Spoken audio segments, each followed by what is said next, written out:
In my own home, I was overcome by a bad feeling. I pretended to go on vacation and watched from afar. Then, an elderly neighbor took me by the hand and whispered, "At midnight, you will see and understand everything." When midnight came, I fainted from the shocking truth that turned everything upside down. Before we continue, please subscribe to the channel and let us know where you were listening in the comments. The afternoon heat clung to my shirt as I pushed open the door to my study. My fingers found the light switch, and that's when my hand froze mid-motion. Something was wrong. Nothing dramatic. No overturned furniture or shattered glass. But after 40 years of living in this house, 30 of them as a superior court judge, I knew every angle, every shadow, every detail of this room. The manila folders on my desk sat 2 inches left of where I'd placed them. The chair was angled wrong, and the filing cabinet, my private filing cabinet, had fresh scratches around the lock. My heart hammered against my ribs. I set down my water bottle with deliberate care, fighting the urge to rush forward. Instead, I circled the desk slowly, letting my eyes catalog every disturbance. The property deed folder, which I always kept facing forward, now tilted sideways. Tax documents I'd filed chronologically were shuffled. Someone had gone through these papers methodically, trying to replace them close to their original positions. Close, but not perfect. I crouched beside the cabinet, my knees protesting. The lock bore tiny scratches. Amateur work. Probably a letter opener or butter knife. I pulled the drawer open. Everything was there, but the order was wrong. My will sat beneath the insurance papers instead of above them. Financial statements showed thumbprints in the margins. Maybe I'd done this myself, moved things in a moment I'd forgotten. I was 67 after all. But even as the thought formed, I dismissed it. 30 years on the bench had taught me to trust evidence over convenient explanations. My mind might be aging, but it wasn't failing. Not yet. I stood there in the silence of my study, holding a folder with someone else's fingerprints on it, and felt something shift inside my chest. Not panic. Something colder. The same instinct that had helped me catch lying witnesses. Spot-forged documents. See-through rehearsed testimony. That instinct was screaming now. The question was, who? Dinner answered that question without words. I'd taken my usual seat at the head of the table. Edwin sat to my right, Euphemia across from him. The chicken was overcooked. Euphemia had never quite mastered my late wife's recipes, but I cut into it with measured precision, chewing slowly while they made small talk about their day. Then Edwin cleared his throat. "Dad, I was thinking, have you updated your will recently? Just want to make sure everything's properly organized." My fork stopped halfway to my mouth. I set it down with careful control, the metal clicking against porcelain louder than it should have been. I looked at my son. Really looked at him. His eyes darted to Euphemia, then back to me, too quickly. "Why do you ask?" "No reason, just smart planning, you know, at your age. At my age." I let the words hang there, watching a flush creep up his neck. "I see." Euphemia leaned forward, her smile warm but her eyes sharp. "Wilbert, we only want what's best. Having clear documentation protects everyone, prevents confusion later." I took a sip of water, giving myself time to study her. She was good, better than Edwin at hiding nerves. But I'd spent 3 decades reading body language in courtrooms. Her left hand gripped her fork too tightly. The tendons in her wrist stood out like cables. Confusion about what exactly? She blinked, recovered smoothly. "Oh, you know, legal matters. Edwin worries about you living alone in this big house." "Does he?" Not a question. I picked up my fork again, resumed eating. Let them interpret my silence however they wanted. The rest of the meal crawled past. I pretended to watch the evening news afterward while actually studying their reflections in the darkened window behind the television. They sat close on the couch, heads together, voices low. Euphemia touched Edwin's arm, a gesture of reassurance or conspiracy. Edwin nodded, glanced toward me, then quickly away when he thought I might notice. They thought I was just watching television. They had no idea I was building a case. That night, I lay in bed staring at the ceiling fan's slow rotation, unable to sleep. My son. My own son. The boy I'd raised, put through law school, celebrated at his wedding. Now sitting in my living room plotting, what? To have me declared incompetent? To take control of my assets? The house was worth over $1 million in this Scottsdale market. The life insurance policy another $500,000, retirement accounts, investments, the land in Flagstaff my father had left me. Plenty of motivation for someone without patience. I was up before dawn, moving through the quiet house like a ghost. The mail sat in its usual spot by the front door. Edwin must have brought it in yesterday. I sorted through the stack with careful attention. 3 envelopes had been opened and crudely resealed. 2 tax-related letters I'd been expecting were missing entirely. I pulled out my phone and checked the postal tracking app. Both missing letters showed as delivered 3 days ago. My hands trembled as I photographed the opened envelopes. Then, I steadied them through sheer will. No room for emotion now. Only evidence, observation, planning. Back in my study, I stood before the violated filing cabinet and let the rage wash through me. Then, I locked it away, deep where it couldn't interfere with clear thinking. 30 years of watching people lie taught me one thing. Everyone has a tell. Edwin's was always in his eyes. Tonight, he couldn't hold my gaze for more than 3 seconds. The pieces were assembling themselves in my mind like a legal brief. Motive, money, opportunity, living in my house. Method, still unknown, but clearly they'd started gathering information, building leverage. And they thought I was just a tired old man who wouldn't notice his own life being stolen. I sank into my desk chair and spoke quietly into the empty room. They think I'm just a tired old man. They're about to learn what 3 decades in a courtroom teaches you: how to read evidence, how to build a case, and how to strike when they least expect it. The plan began forming then. Not revenge, not yet. First, I needed information. And to get information, I needed to be invisible. I needed them to think they'd won, that I was out of the way, that they could act freely. They wanted me gone? Fine, I'd disappear. But not the way they hoped. I pulled out a notepad and began making lists. Supplies I'd need, places I could watch from, people who owed me favors. The machinery of my counterattack clicked into place with the precision I'd once used to dismantle defense strategies. By the time the sun rose over the desert, casting long shadows across my study floor, I knew exactly what I was going to do. They'd opened a door into darkness, thinking they'd find a helpless old man on the other side. Instead, they were going to find a judge. And this time, I wasn't bound by rules of evidence or procedural law. This time, the verdict would be mine alone to deliver.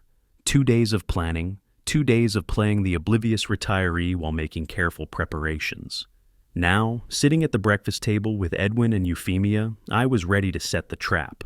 I buttered my toast slowly, took a deliberate sip of coffee, then set the cup down with casual precision. I've been thinking, that Grand Canyon trip we always talked about, I'm going to do it. 2 weeks, starting today. Edwin's fork clattered against his plate. Today? That's sudden. I shrugged, reaching for the jam. I'm retired. No time like the present. Your mother always wanted to see it. Figured I'd finally do it for her. The emotion in that last sentence was calculated, true enough to be believable, strategic enough to deflect suspicion. I watched them process it, saw the glance they exchanged, too quick, too loaded with meaning. Euphemia recovered first, leaning forward with manufactured warmth. That's wonderful, Wilbert. You deserve a break. Don't worry about anything here. Don't worry about anything here. The words hung in the air like a confession. I nodded slowly, studying my plate as if considering logistics rather than reading her face. She was already planning. I could see it in the way her fingers drummed once against the table, an unconscious gesture of impatience barely suppressed. You sure you're okay driving alone? Edwin asked, trying to sound concerned. Long trip for... He trailed off, realizing the trap he'd walked into. For someone my age... I let a sharp edge creep into my voice, watching him flinch. I didn't mean... I know you didn't, son. I softened deliberately, giving him an exit. I'll be fine. Been driving these roads for 40 years. The relief on his face was almost painful to witness. My own son, grateful I wasn't going to make this difficult for him, grateful for the opportunity to rob me. I spent the morning moving through the house with methodical precision, performing the role of enthusiastic traveler, hiking boots from the closet, camera equipment, maps of the Grand Canyon spread across the dining table, each item chosen for authenticity. But buried among the tourist supplies, I packed other things. Binoculars, good ones, with night vision capability. My old case notebook, still half full of blank pages, a small digital camera, the tools of investigation hidden beneath the costume of leisure. At lunch, I spread the map across the table and traced my planned route with one finger while they leaned in with feigned interest. I'll take Route 17 north, probably stop in Flagstaff the first night, then west to the canyon.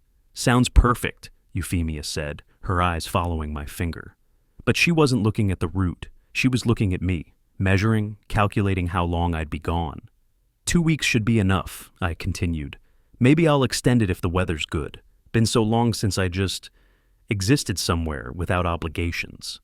Take all the time you need, Edwin said too quickly, too eagerly. The afternoon heat was brutal as I loaded the truck. 108 degrees, the kind of Scottsdale summer day that made the air shimmer. I moved slowly, partly for effect, partly because my back genuinely protested. Cooler with ice and water, camping chair, sleeping bag I wouldn't need, but they'd expect to see. Edwin came out to help carry the heavier items. I led him, watching how his movements were stiff with guilt and anticipation warring inside him. When everything was loaded, I turned to face him. He moved in for a hug, and I held him for a moment, feeling how rigid his embrace was. Take care of things here, I said quietly into his shoulder. We will, Dad. We will. Euphemia waited by the door, and I accepted her kiss on my cheek. Her perfume was expensive, newer than I remembered, sharper. Purchased with anticipated money. The thought was acid in my mind, but I kept my face neutral, even warm. Enjoy yourself, Wilbert.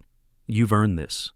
I climbed into the truck, started the engine. They stood on the porch waving, their smiles too bright, their enthusiasm too sharp. As I pulled away, I watched them in the rearview mirror. The moment they thought I couldn't see anymore, their faces changed. Edwin's arm went around Euphemia's waist. She said something that made him laugh. They were celebrating. 20 miles east, not north. The Desert Inn Motel sat off Highway 87, the kind of place that took cash and didn't ask questions. I checked in under the name James Morrison, a defendant I'd once acquitted, long dead now, but whose details I still remembered.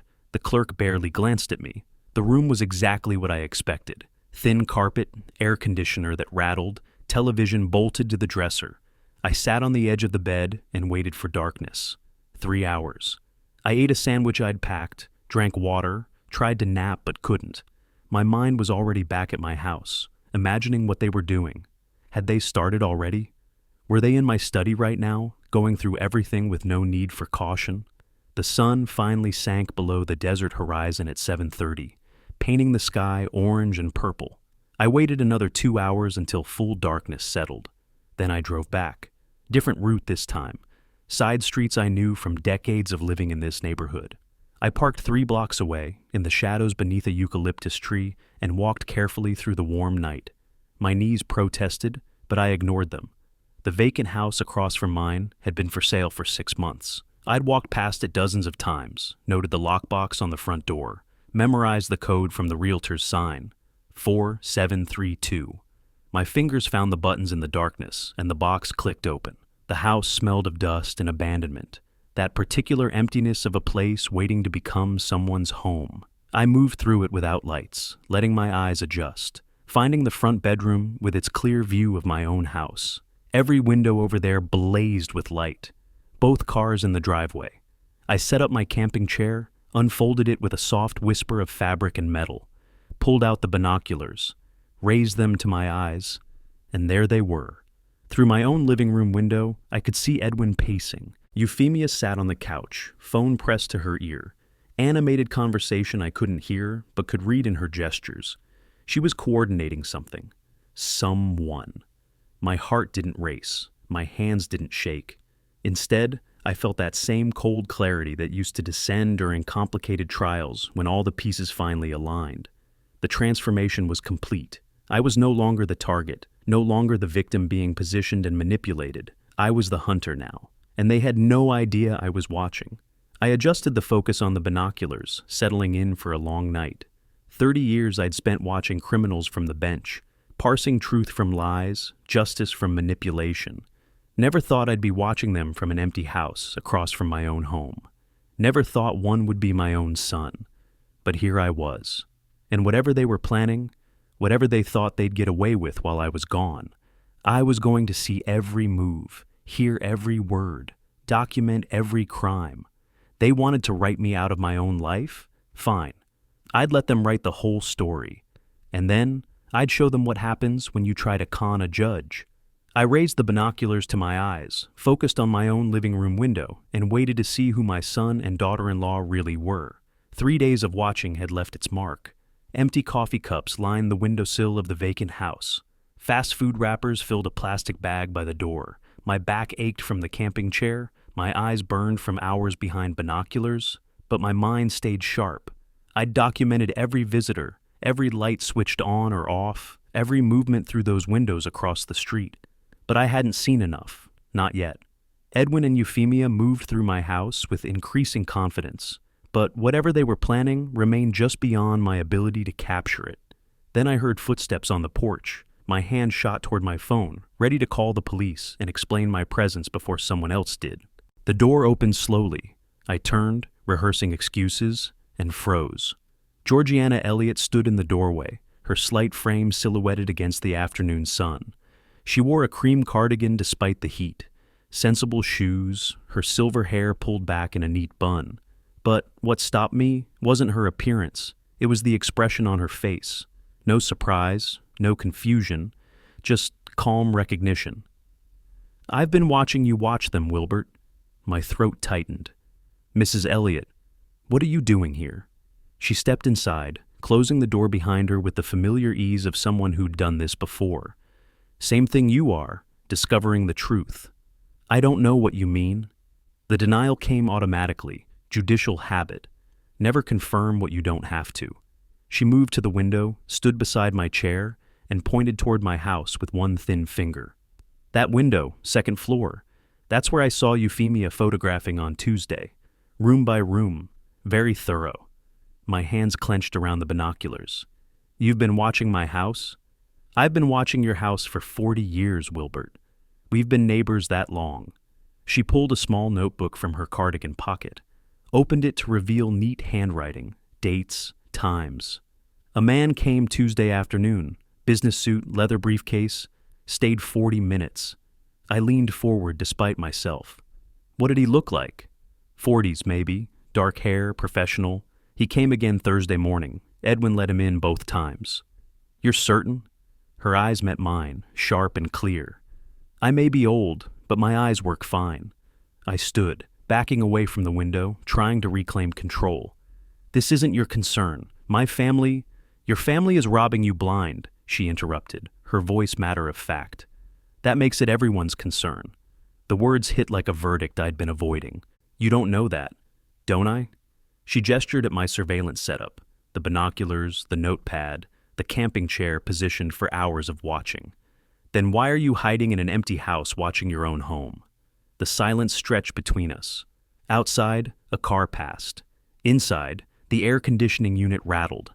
Finally, I asked the only question that mattered. "What did you mean about midnight?" Georgiana turned back to the window, her profile sharp against the light. "They think you're far away. They're getting comfortable. Tonight, they'll make their move." "How can you be sure?" She tapped her notebook with one finger. "Patterns. Tuesday and Thursday, the man came during day.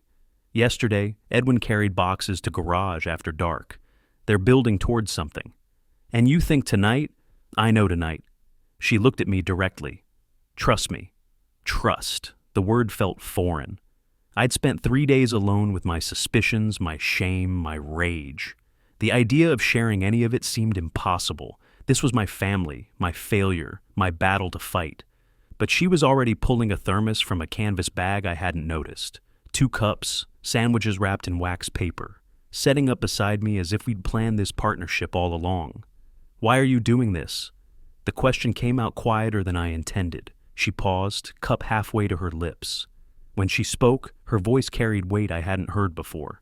"Because I watched my own daughter steal from me before she died. I did nothing. I won't watch it happen to someone else." Something in my chest loosened. "I'm sorry." "Don't be sorry. Be ready." She handed me a cup of coffee. "When midnight comes, you'll need to see everything clearly. Both of us will." I took the coffee, returned to my position by the window. She pulled up a second chair, from where, I didn't ask, and settled beside me. We watched in silence as the afternoon faded into evening. The Scottsdale sky turned orange, then purple, then deep blue-black. Lights came on across the neighborhood. My house blazed brighter than the others, every window lit. Through the glass, I could see Edwin pacing in the living room. Euphemia on her phone, animated conversation, gesturing with her free hand. They were coordinating something, someone.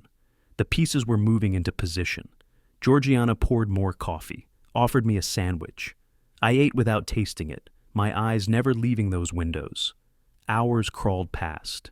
10 o'clock. 11. The neighborhood settled into sleep. Lights went dark, house by house. Except mine. Edwin and Euphemia remained awake, moving between rooms, checking phones, looking out windows, waiting. At 11:40, Georgiana touched my arm.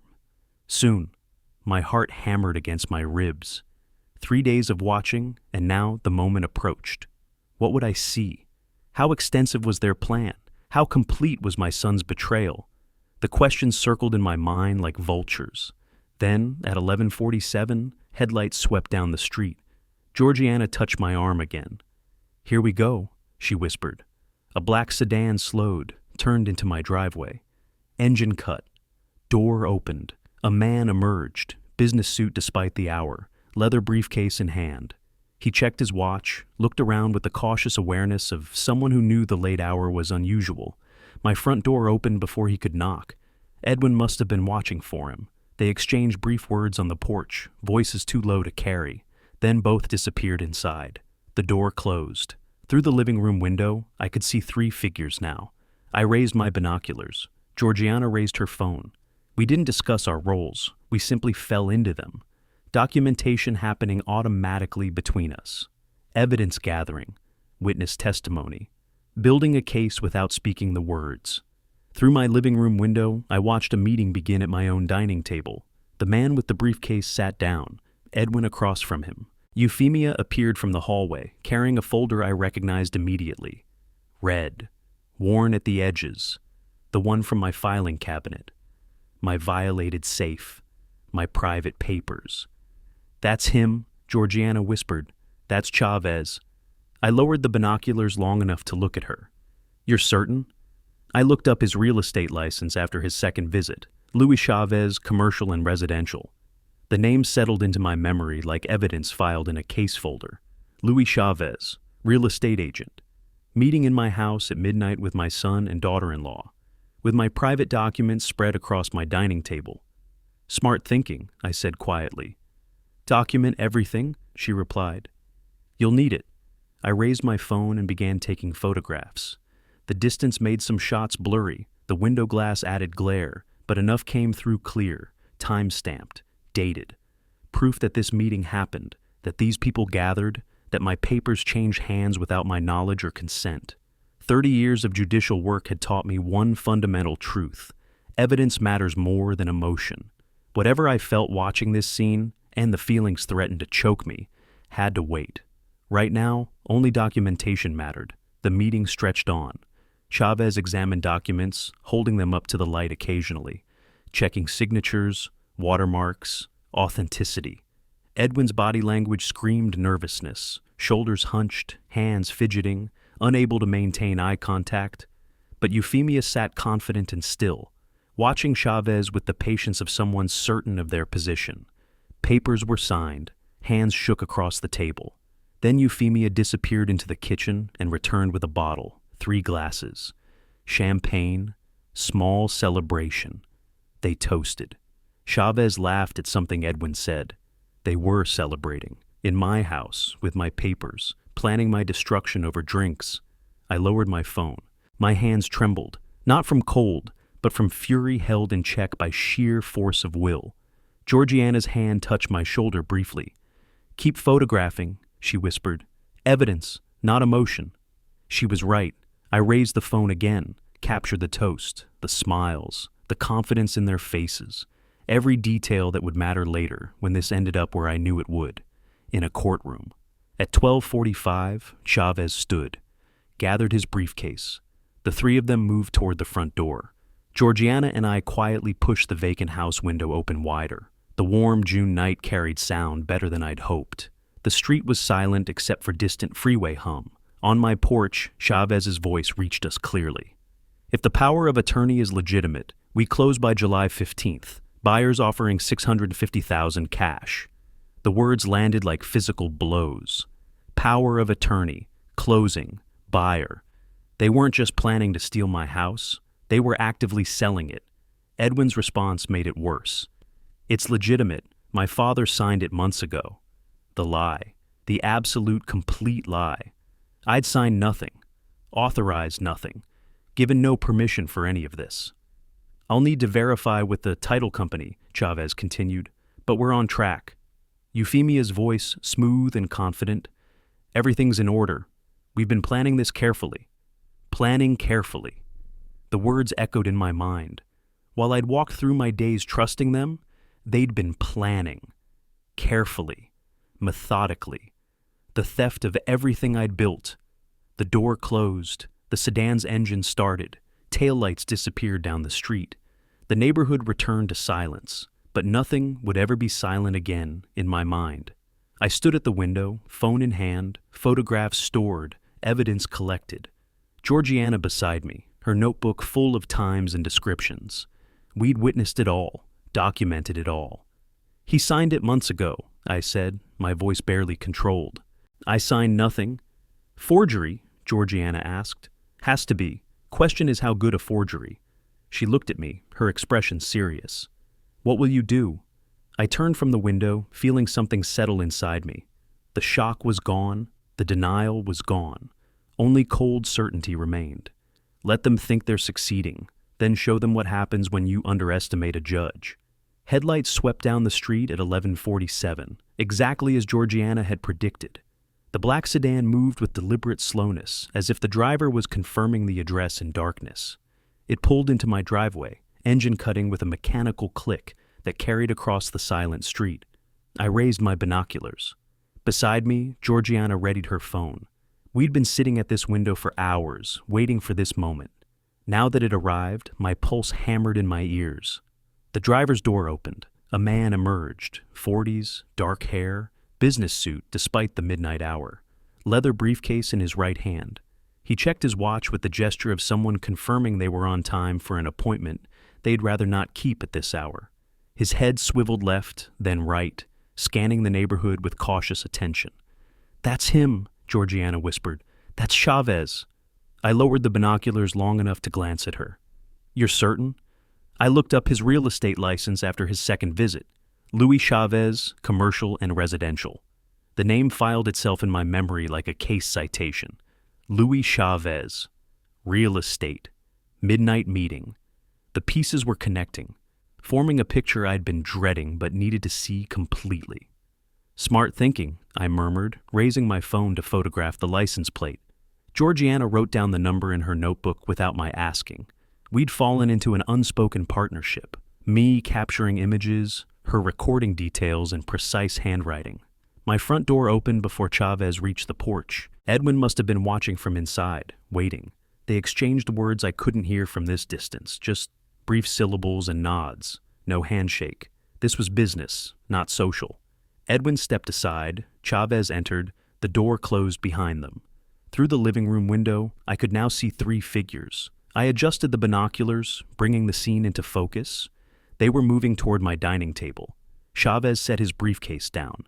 Edwin pulled out chairs. Euphemia appeared from the direction of my study, and my stomach clenched. She carried the red folder. "That folder," I said, my voice hollow. "The red one. That's from my safe." Georgiana leaned closer. "What's in it?" "Property deed, original will, financial documents. Everything they'd need to steal it all." The words tasted like ash.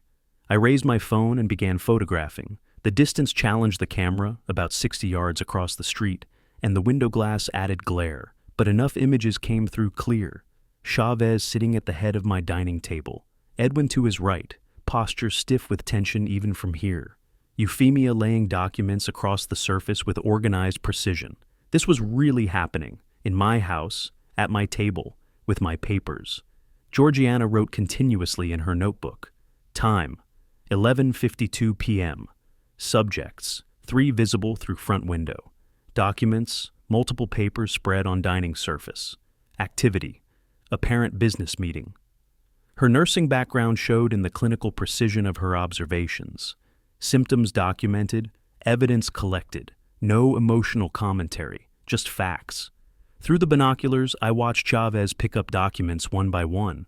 He held several up to the light, checking watermarks, I realized, verifying authenticity. He'd done this before, knew what to look for in legitimate paperwork. The professional scrutiny should have comforted me. Instead, it terrified me. If the forgery was good enough to pass that inspection, proving it false would be exponentially harder. Edwin's body language screamed discomfort. He kept shifting in his chair, fingers drumming the table edge, gaze darting between Chavez and Euphemia. Guilt radiated from every movement, but he didn't stop. Didn't stand up and end this. Just sat there, complicit in his own shame. Euphemia, by contrast, sat perfectly still, confident. When Chavez asked questions, I could see his mouth moving, gestures accompanying words. She answered with minimal movement, a nod, a brief response, the economy of motion that comes from certainty. She believed this would work, that they'd covered every angle, that I'd never know or never be able to stop it. The meeting stretched to 20 minutes, 30, 40. My legs went numb from sitting motionless. My shoulder ached from holding the phone steady for photographs. But I didn't move, couldn't. This was evidence unfolding in real time. Every second mattered. At some point, documents were slid across the table. Edwin signed something, then Euphemia.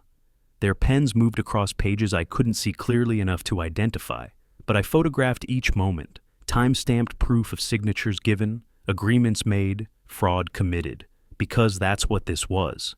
I'd signed nothing, authorized nothing. Every signature on those documents in my name had to be false. Chavez gathered papers into his briefcase, stood, extended his hand. Edwin shook it, then Euphemia. A business transaction concluded to everyone's satisfaction. Then, Euphemia disappeared toward the kitchen. "They're celebrating," Georgiana whispered. My jaw clenched. "They think they've won. They don't know you're watching. They don't know a lot of things yet." The words came out harder than intended. Georgiana glanced at me. "What are you planning?" "Justice." Euphemia returned carrying a bottle and 3 glasses. Champagne, I recognized the shape even through the window. She poured with theatrical flair, handed glasses to Edwin and Chavez. They raised them in unison. A toast. To what? To stealing my life? To their cleverness? To the $650,000 they thought they'd soon possess? I lowered my phone. My hands trembled with fury I barely controlled. Every instinct screamed to storm across the street, throw open the door, confront them with their betrayal. But 30 years on the bench had taught me better. Emotional reactions got dismissed. Evidence got convictions. Right now, I needed evidence more than satisfaction. "Keep photographing," Georgiana's voice reached me through the red haze. "Evidence, not emotion." I raised the phone again. Captured the champagne toast, the smiles. Chavez laughing at something Edwin said. The comfortable conspiracy of people who believed themselves safe. At 12:45, Chavez set down his glass. The meeting was concluding. They moved toward the front door, out of my sight line through the window. I lowered the binoculars and looked at Georgiana. She was already moving, crossing to the vacant house's front window, the one that faced the street directly. I followed. She eased it open, just inches. The warm June night flowed in, still 90 degrees even at this hour, carrying the scent of heated pavement and desert creosote. The front door of my house opened. They stepped onto the porch, Chavez first, briefcase in hand, then Edwin and Euphemia behind him. The porch light illuminated them clearly, 50 yards away now, closer than before. In the silent neighborhood, their voices carried. "If the power of attorney is legitimate, we close by July 15th. Chavez's voice, professional and businesslike. "Buyers offering $650,000 cash." The words hit me like verdict reading. Power of attorney, closing date, cash sale. They weren't just planning, they were executing. This was real, active, already in motion. "It's legitimate." Edwin's voice trying for confidence but landing somewhere near desperation. My father signed it months ago. The lie. The absolute complete lie. I'd signed nothing. No power of attorney, no authorization to sell, no permission for any action regarding my property. The document had to be forged. The question was whether it would fool the title company. I'll need to verify with the title company, Chavez said, answering my unspoken question. But we're on track. Euphemia's voice cut through, smooth and certain. Everything's in order. We've been planning this carefully. Carefully. The word echoed in my mind. While I'd walked my neighborhood, read my books, trusted my son, they'd been planning, carefully, methodically, probably for months. The break into my study hadn't been the beginning. It had been part of an operation already well underway. Handshakes exchanged, brief goodbyes. Chavez walked to his car, started the engine. Taillights glowed red as he backed down the driveway, then disappeared down the street. Edwin and Euphemia remained on the porch a moment, watching him go. Then they turned to each other. Edwin said something I couldn't hear. Euphemia laughed, a sound that carried clearly in the night air, musical and triumphant. They went back inside. The door closed. Lights in the living room went dark. They were going to bed. The night's work complete. Tomorrow they'd wake up one step closer to stealing everything I'd built. I stood at the open window, phone in hand, photographs stored, dozens of images, time-stamped evidence. Georgiana beside me, her notebook filled with precise observations. We had documentation, witnesses, proof. But documentation wasn't enough. I needed to understand the full scope. Know every player, map every move before I struck back. He signed it months ago, I said quietly, testing the words. I signed nothing. Forgery? Georgiana asked. Has to be. Question is how good a forgery. If it passes the title company's verification, proving it false becomes exponentially harder. What will you do? I turned from the window, feeling the last traces of shock burn away. What remained was cold clarity, judicial focus. 3 decades of processing evidence, building cases, finding truth in testimony and documents. All of that experience condensed into single purpose now. Let them think they're succeeding, I said. Let them believe I'm still in Arizona, somewhere looking at canyon views. Let them take every step they've planned. I'll document it all. Then, when they think they've won, I'll show them what happens when you try to con a judge. Georgiana nodded slowly. You'll need a lawyer, someone who specializes in this. I have someone in mind, Marcus Webb, practiced before me for years. He owes me for going easy on his drunk driving case. When will you act? Not yet. Not until I have everything. They mentioned July 15th closing. That gives me 3 weeks to build an airtight case. I looked back toward my house, now mostly dark except for the porch light. They're going to close, sign all the papers, accept the money, then I'm going to take it all away and send them to prison for it. Georgiana was quiet for a moment. Then, you know what this means. You'll have to prosecute your own son. The words hung between us. I'd been avoiding that truth, keeping it at the edges of my consciousness. But she was right. This path led to criminal charges, fraud, forgery, theft. If I saw this through, Edwin would face prison time, my son. The boy I'd raised, taught to ride a bike, put through law school, stood beside at his wedding. I looked at Georgiana, and when I spoke, my voice was steady. He made his choice when he decided to steal from me. I'm making mine when I decide to stop him. She nodded once, accepting that. What do you need from me? Keep watching when I can't be here. Document anything unusual. Be ready to testify if it comes to that. I can do that. We stood together in the darkness of the vacant house, 2 old people watching the night reclaim silence. Across the street, my home sat still. Inside, my son and his wife slept peacefully, confident in their plan. They had no idea their celebration was premature. The judge was back in session, and court was about to begin. Dawn broke over the desert, orange light spilling through the motel room's thin curtains. I sat on the edge of the bed, still dressed from the surveillance, phone in my hand, displaying photographs from the midnight meeting. Beside me, Georgiana's notebook lay open to her precise observations, times, descriptions, Luis Chavez's words captured in her neat handwriting. I hadn't slept, couldn't. My mind kept circling back to those overheard phrases. $650,000, July 15th. Power of attorney. Edwin's voice saying, "My father signed it months ago." The lie echoed in my skull like a gavel strike, but knowing they were selling wasn't enough. I needed to see the documents themselves, understand the architecture of their deception. A case built on observation alone was weak.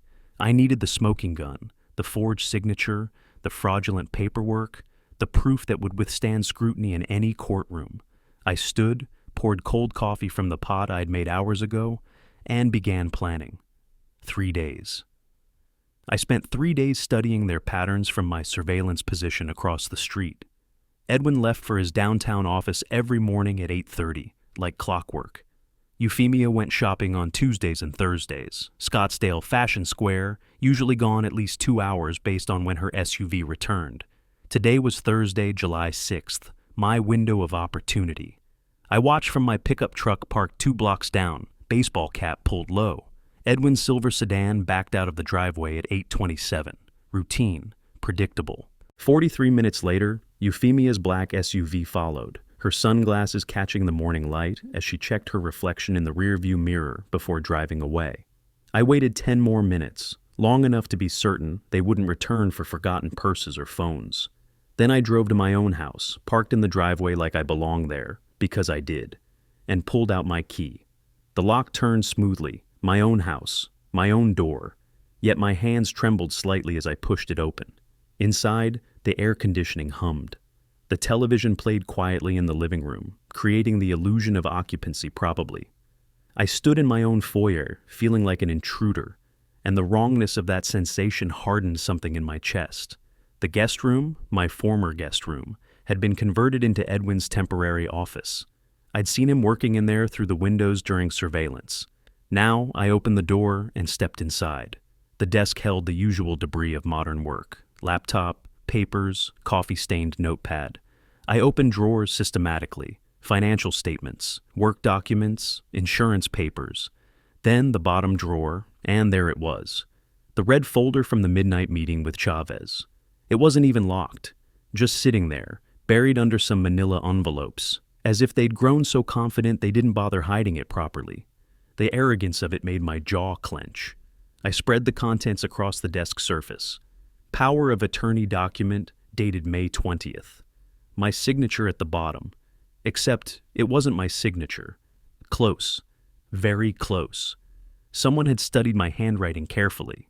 But the pressure points were wrong. The loop on the L in Lawrence didn't quite match, and most tellingly, the ink appeared newer than the paper.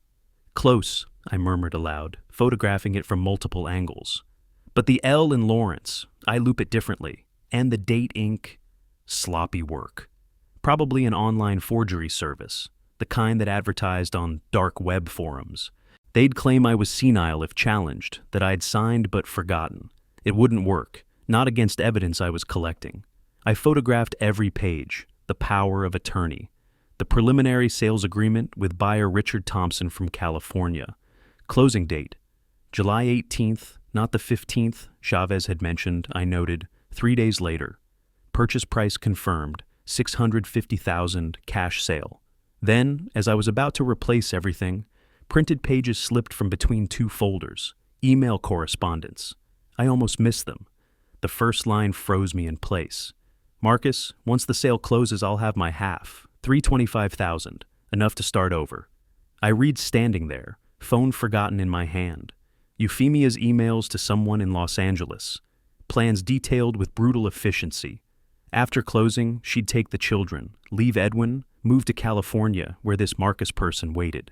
Edwin believed they were buying a new house in Scottsdale together. He had no idea she was abandoning him the moment money transferred. Edwin thinks we're buying a house here. He has no idea I'm leaving. My son was being used. Tool, disposable means to an end. The realization should have brought satisfaction, evidence of karma, perhaps. Instead, it just deepened the hollow ache in my chest. Betrayal all the way down. Him betraying me. Her betraying him. Everyone using everyone. But it didn't change anything. He'd chosen this path, made his decisions. That he was also a victim of manipulation didn't absolve him of his actions against me.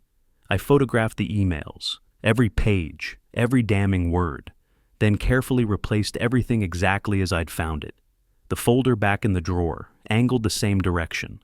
The emails between the manila envelopes. The desk surface cleared of any trace of my presence. Walking through the house one final time, I let myself look at it properly, built 30 years ago, every corner familiar. The kitchen where I'd taught Edwin to cook eggs, the living room where we'd watched football games, the hallway where pictures still hung, my late wife's smile, Edwin's graduation, family vacations that now felt like they had happened to different people, memories poisoned by present betrayal. I left through the back door, cut through the neighbor's yard to where my truck waited 2 blocks over, and drove back to the motel without looking in the rearview mirror. In the motel room, I spread everything out. Phone connected to laptop, transferring photographs. Georgiana's notebook cross-referenced with my new evidence. The picture was complete now. Not just suspicions or observed meetings, but documentation. Proof. The kind that survived appeals and cross-examination. I called Georgiana from the truck, voice steadier than I felt. I have everything, documents, evidence, proof of forgery. You went inside? Her concern was immediate. My house, my evidence. They're selling it July 18th. A pause. Then, what's your next move? I stopped being reactive. Time to build a prosecution. After hanging up, I sat alone in the motel room with photos displayed across the laptop screen, the forged signature, the sales agreement, Euphemia's emails planning her escape, Edwin's temporary office that screamed of someone living in liminal space, preparing for a future he didn't realize would never arrive. They'd wanted to play games with a judge. Fine. Court was now in session. I opened a legal pad and began making lists. Steps needed, evidence to gather, legal professionals to contact. This wasn't about emotion anymore. This was about building an airtight case, the kind I'd spent 30 years constructing from the bench. And I never lost cases where evidence was this clear. I stared at the forged signature on my screen, at the careful but flawed reproduction of my handwriting, and felt the last traces of pain burn away into something colder, purer. They'd made me the hunter. Now they'd learn what that meant. Tomorrow I'd begin building the legal fortress that would crush them. Tonight, I organized evidence and planned strategy with the precision of someone who'd done this for 3 decades. Let them think they still had time. Let them believe the closing would happen smoothly. Let them pack their bags and count their anticipated money. The trap works best when prey doesn't see it until too late. I stared at my laptop screen until the photographs blurred together. Evidence, forgery, betrayal. The words had become clinical, detached from the personal devastation they represented. This was better. Emotion clouded judgment. I needed the clarity that came from treating this like any other case that crossed my bench. Except this time, I was plaintiff, investigator, and judge rolled into one. The legal pad beside the laptop filled with notes as I researched Arizona real estate law, trust structures, forgery penalties. Coffee cups accumulated on the nightstand.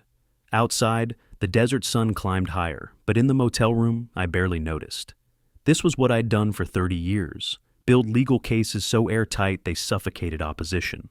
By evening, I had my strategy. The next morning, I dressed in a full suit for the first time since this began. Navy blue, conservative tie, polished shoes. Looking in the bathroom mirror, I saw Judge Lawrence returning. Not the confused homeowner, not the devastated father, the man who'd presided over hundreds of trials, who'd built a reputation on meticulous preparation and devastating cross-examination. I packed my evidence folder in a briefcase and drove into central Scottsdale. Margaret Chen's notary office occupied a small storefront between an insurance agency and a coffee shop. I'd known her 15 years through the court system. She handled document verification for countless cases. Professional, discreet, thorough. She looked up from her desk as I entered, recognition followed by concern crossing her face. "Wilbert, I heard you were traveling. Change of plans." I sat across from her and slid a handwritten affidavit across the desk. "I need this notarized and filed." She read it slowly, eyes widening slightly. When she looked up, questions hovered unspoken, but she asked none of them. "This states you never signed a power of attorney?" "Correct. Never executed one, never authorized anyone to act on my behalf regarding my property." "If someone's using forged documents..." "That's exactly what's happening," I interrupted. Her expression shifted from concern to something harder, professional outrage maybe. This creates legal record. You understand the implications? I'm counting on the implications. She typed the official version, had me sign under oath, applied her notary seal with deliberate precision. The stamp's thud sounded like a gavel strike. She printed multiple copies, one for me, one for her records, one for the county recorder. This is serious, Wilbert. I know. She handed me the certified copies, and our eyes met. 30 years of mutual respect compressed into that moment. She wouldn't ask questions I couldn't answer. I wouldn't explain more than necessary. The document spoke for itself. Foundation laid. From the notary, I drove directly to Desert Vista Bank. The marble lobby felt overly cold, air conditioning fighting the July heat. Thomas Burke, branch manager, rose from his desk when he saw me. We'd known each other 20 years. He'd handled my accounts since he was an assistant manager fresh out of business school. Wilbert, thought you were at the Grand Canyon. Shortened the trip. I settled into the chair across from his desk. I need to place a formal hold on any real estate transactions involving my property. His expression shifted immediately to professional concern. Transaction hold requires significant cause. Attempted fraudulent sale. Documents with forged authorization. He frowned, fingers already moving toward his keyboard. You're certain? 30 years as judge teaches you to recognize forged signatures. I'm certain. He typed rapidly, paused to read something on screen, typed more. Hold placed immediately. No transfers without you physically present. Photo ID verified. Verbal confirmation recorded. He printed the confirmation, stamped it with bank seal, handed it across. Sorry you're dealing with this. I took the paperwork, feeling another wall slide into place. Appreciate the quick action, Thomas. Always. He shook my hand firmly. Let me know if you need anything else. Second barrier erected. After a quick lunch I didn't taste, I drove to Northwest Scottsdale, to the office of Catherine Morrison, trust and estate attorney, expensive but necessary. I'd researched her credentials the night before, 15 years specializing in asset protection, excellent reputation, no connection to Edwin or Euphemia that might compromise discretion. Her office was all polished wood and leather furniture, the kind of place that announced competence and cost. She listened to my carefully edited explanation, concerned homeowner wanting asset protection. No mention of family, no details about forgery. Just a man who wanted his property secured. Irrevocable living trust is your best option, she said after I finished. Asset protection, probate avoidance, complete control maintained by you as trustee. How quickly can this be established? I can draft it today, file with the county by end of business. She opened her laptop, fingers flying across keys. Date of establishment? This was the crucial moment. May 15th. She didn't question it. Client prerogative. She drafted the trust documents over the next 2 hours while I waited, reviewing each section with me, explaining implications I already understood, but let her detail anyway. Professional courtesy. This means you can't easily reverse it, she cautioned. You're sure? I need asset protection, absolute protection. May I ask what's prompting this urgency? I kept my voice measured, revealing nothing. Let's say I've learned that family doesn't always mean safety.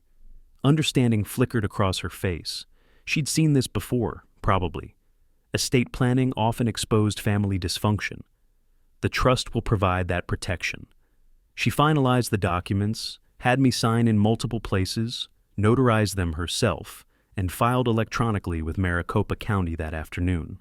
By 4 p.m., my house legally existed within an irrevocable trust with me as sole trustee, which meant Edwin's forged power of attorney, dated after the trust establishment, was worthless.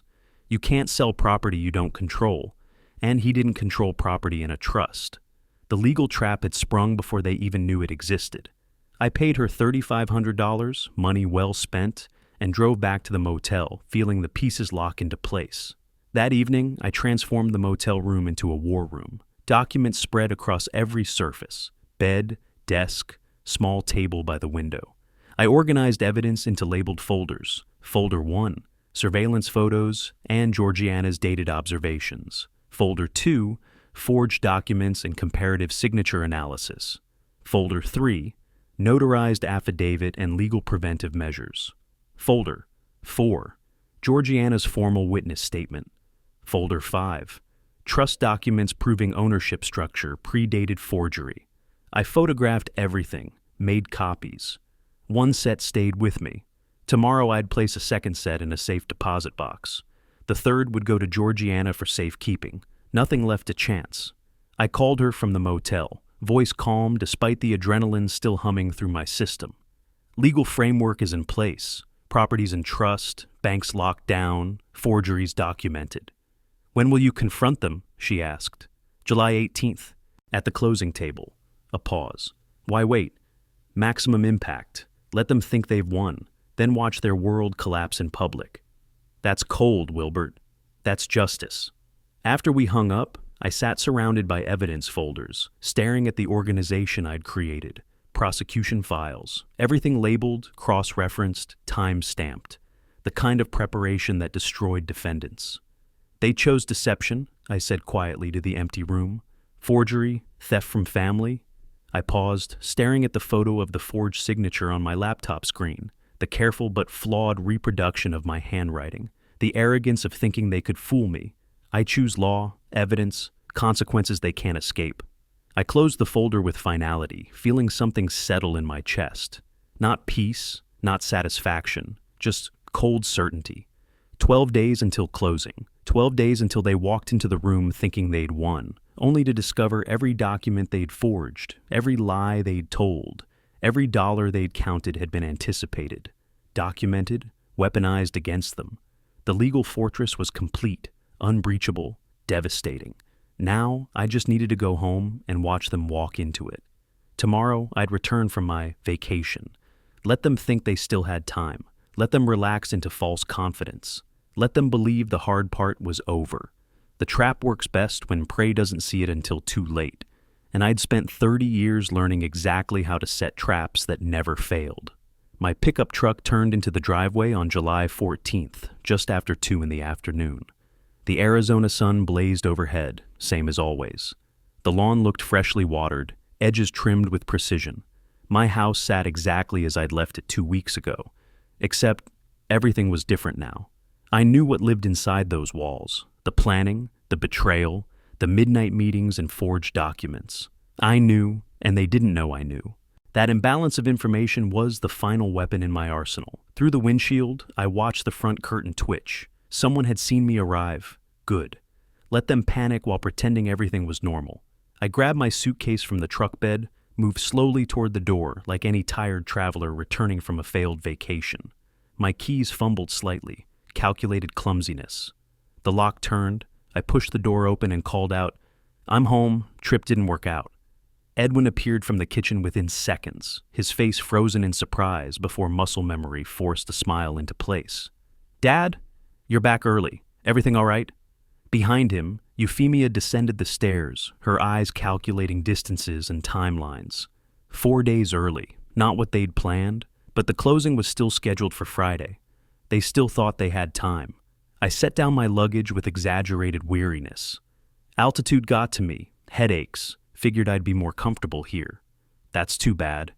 Euphemia's voice carried perfect false sympathy, but probably smart to come home. I looked around my own living room, as if seeing it fresh. Good to be back. Miss my own bed.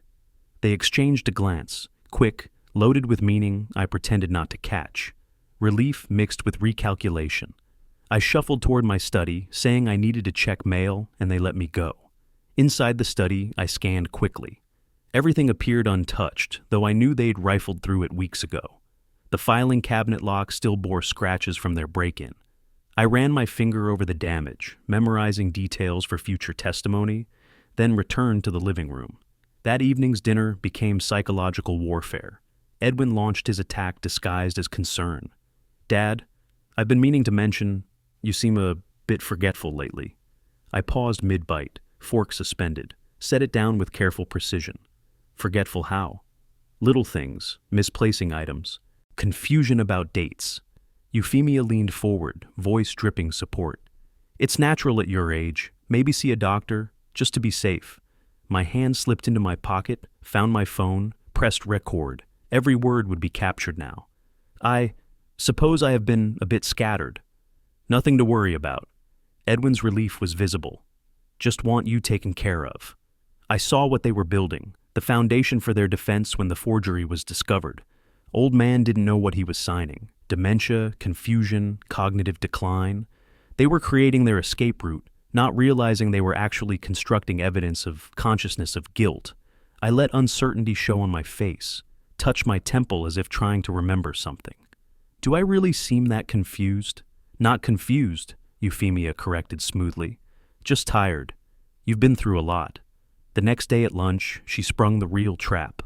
Wilbert, remember those papers from last month? Legal documents? I furrowed my brow, appearing to strain for memory. Papers? What papers? Power of attorney forms. You signed them. For Edwin to help with finances. My confusion was genuine. I'd never signed any such thing. But to them, my blank expression read as memory loss. Did I sign something? I can't. It's fuzzy.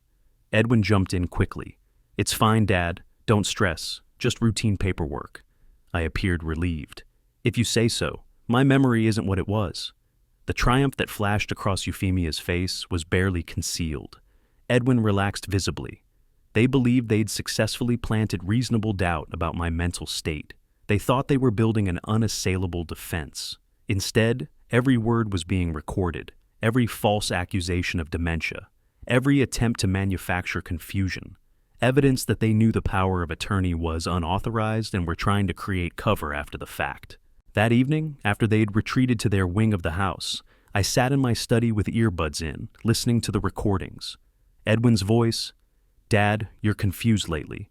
Euphemia's voice, those papers you signed last month. I connected the phone to my laptop, saved the files with timestamps, burned copies to a USB drive, emailed encrypted versions to Catherine Morrison with the subject line, Evidence of Fraudulent Intent, July 14th to 15, 2025. Later that night, I passed their bedroom door and heard their voices through the gap. He doesn't even remember signing. Edwin's voice low and relieved. Perfect. If he challenges anything, we cite cognitive decline. You think he'll challenge it? He won't know until it's done. 3 more days. Then we're clear. Then we're free. I stood in the darkened hallway, recording their conversation on my phone. They had no idea I was there. No idea every word was evidence. No idea the trap had already closed around them. Back in my study, I opened my laptop and typed a message to Catherine Morrison. They've taken the bait, establishing narrative of cognitive decline. Her response came within minutes. Recordings clear? Crystal clear. Evidence of consciousness of guilt. See you Friday, 2 p.m. This will be decisive.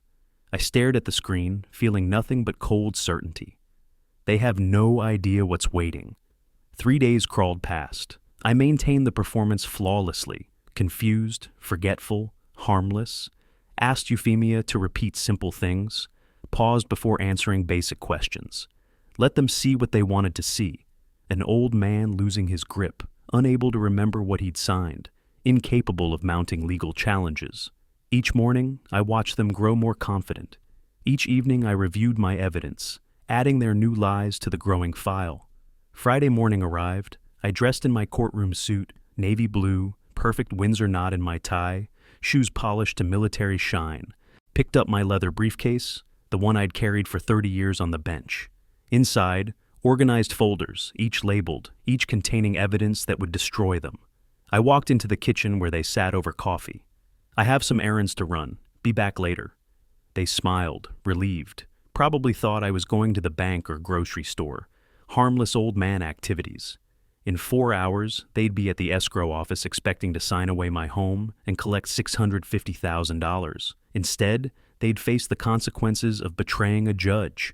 I drove toward Scottsdale with the calm focus of a prosecutor about to present an unbeatable case. No anxiety, no doubt.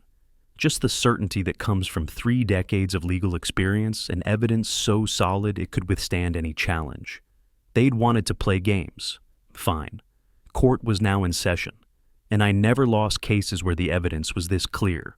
Desert Sun Escrow occupied the 2nd floor of a modern office building in North Scottsdale. Through the glass walls of the conference room, I could see them gathered around the table at 1:50 p.m. Luis Chavez sat at the head, organizing documents with practiced efficiency. Edwin and Euphemia sat on the left side, dressed professionally, nervous energy barely contained. Richard Thompson, the California buyer, occupied the right side, distinguished man, silver hair, expensive suit. Sarah Martinez, the escrow officer, arranged paperwork at the far end. Everything proceeding normally, just another real estate closing. I checked my watch, 2 p.m. exactly. Catherine Morrison stood beside me in the hallway, her own briefcase in hand. Ready? I've been ready for 2 weeks. I opened the conference room door. All heads turned. The conversations died instantly. I saw Edwin's face drain of color, saw Euphemia half rise from her chair before catching herself. Chavez looked confused. Thompson looked annoyed. Martinez looked concerned. I walked to the empty end of the table, Morrison behind me, didn't remove my jacket, set my briefcase down with a decisive click that echoed in the suddenly silent room. Good afternoon. My voice carried the authority of 3 decades from the bench. I'm Wilbert Lawrence, actual owner of the property you're attempting to purchase. Wilbert! Euphemia stood now. What are you doing here? I ignored her, addressed Martinez directly. This transaction cannot proceed. The power of attorney you're relying on is forged. Edwin's voice shook. Dad, this isn't... Be quiet, Edwin. I opened my briefcase, removed the first folder, red tab labeled affidavit, walked around the table, placed it directly in front of Martinez. I'm presenting evidence now. She opened it, began reading. I returned to my briefcase. Here's my sworn statement that I never executed any power of attorney, never authorized anyone to conduct transactions involving my property. I removed the second folder, blue tab. Morrison took this one, handed it to Martinez. Mr. Lawrence's property was transferred into an irrevocable living trust on May 15th, 1 month before the alleged power of attorney date. Morrison's voice was professional, precise. As sole trustee, Mr. Lawrence is the only person authorized to conduct transactions involving this property. Here's the county filing. Martinez examined the documents, checking dates, reviewing filing stamps. Looked up at Chavez. Did you verify trust status before proceeding? Chavez's face reddened. The power of attorney appeared legitimate. Standard documentation? Standard would include a title search revealing the trust, Morrison interrupted. Thompson stood abruptly. You told me this was clean. Euphemia tried to regain control. This is a misunderstanding. Wilbert signed but is confused. His memory... I pulled out my phone. Let me clarify my memory. This recording is from 2 days ago. I tapped the screen twice. Euphemia's voice filled the room, clear and damning. If he challenges anything, we cite cognitive decline. Edwin's voice, 3 more days, then we're clear. Euphemia again. Then we're free. I stopped the playback. The silence was absolute. Does that sound like someone who innocently believed I signed documents? I removed the third folder, black tab labeled evidence. Opened it so everyone could see. Surveillance photographs, timestamps. Your midnight meeting with Mr. Chavez on July 2nd. The document spread across my dining table. Edwin signing papers. Euphemia presenting my private files from my broken safe. I swiped through photos on my phone, then projected them on my laptop screen for everyone to see. Each image time-stamped, each one undeniable. Thompson leaned forward, studied the photos, then turned to Chavez with disgust. This is fraud. I'm calling my attorney. I was provided falsified documents. Chavez's voice rose. They misrepresented. We didn't know, Edwin started. You broke into my safe. My voice cut through the chaos like a blade. Forged my signature. Met with Mr. Chavez at midnight while you thought I was away. You knew exactly what you were doing. Euphemia's face hardened into defiance. You can't prove... I opened the fourth folder. Green tab. Comparative signature analysis. My genuine signature versus the forgery. Note the pressure differences. The loop formation on the L in Lawrence. The ink age discrepancy. I laid it on the table where everyone could see. What can I prove? Martinez closed her file folder with finality. This closing cannot proceed. I'm required to report suspected fraud to authorities. Thompson was already gathering his things. Chavez, you assured me the documentation was verified. I'll be speaking with my attorney about your negligence. Edwin found his voice finally. Dad, please, we can fix this. Just talk to us. I began collecting my folders, returning them to my briefcase in perfect order. I spent 30 years determining consequences for people who broke the law. That doesn't change because you're my son. I'm still your family." I paused, looked at him directly across the table, held his gaze until he looked away. "You stopped being my family when you tried to steal my home. Now you're just defendants."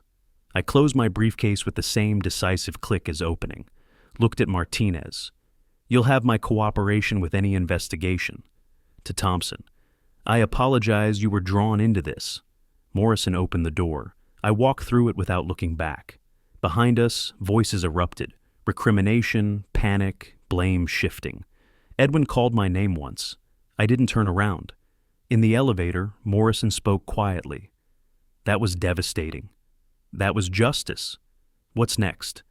"Police station to file criminal complaints, then the bank to secure new accounts, then home to change the locks." I watched the floor numbers descend. They're not welcome anymore.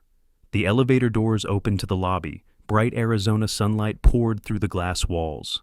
I walked out into it, Morrison beside me, feeling lighter than I had in weeks. The house was mine again.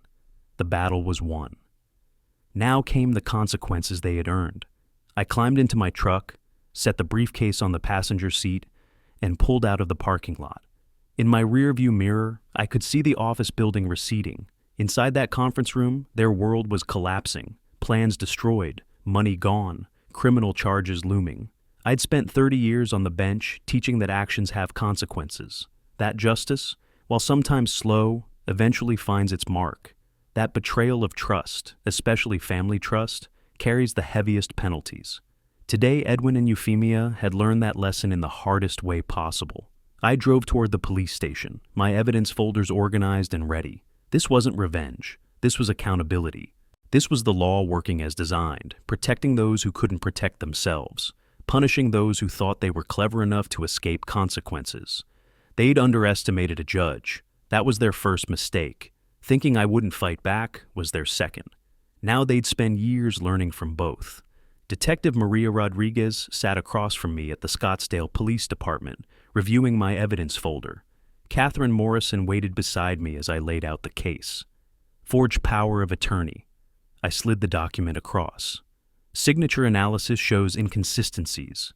Surveillance photos from the midnight meeting with Chavez.